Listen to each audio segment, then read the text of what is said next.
Narinig nyo ba yung tinatawag na Anda di Boracay? So, Boracay po, makikita po natin sa Anda, Bohol. So, ito po yung pinakamagandang lugar din dito sa Anda. Yan, dinadayo po ito ng mga turista. So, bago muna yan, parurin muna natin ito.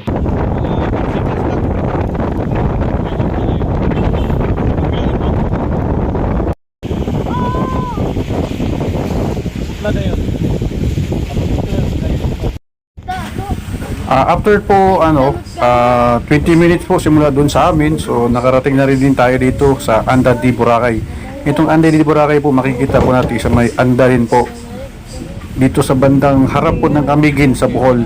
So ayan po, narating na kami. So ayan, nag-video na rin ako mga parikoy. Ayan nakita ko yung mga kasama ko, yung mga pamilya ko pala yan kasama ko. So naglalakad na kami, papunta kami doon sa may tinaguri ang Anda di Boracay. Kasama ko yung mga kapatid ko, pamangkin ko. Ayan, yung nanay ko nasa likod. Kaway-kaway muna kayo dyan.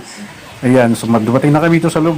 Maganda dito kasi walang bayad kasi public nga po ito. So ayan, mag-enjoy po muna tayo mga parikoy.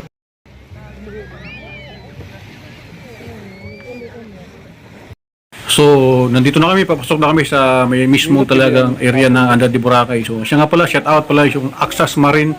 So, shout out po kayo sa Sir Ernie dyan. Kumusta po ba kayo dyan?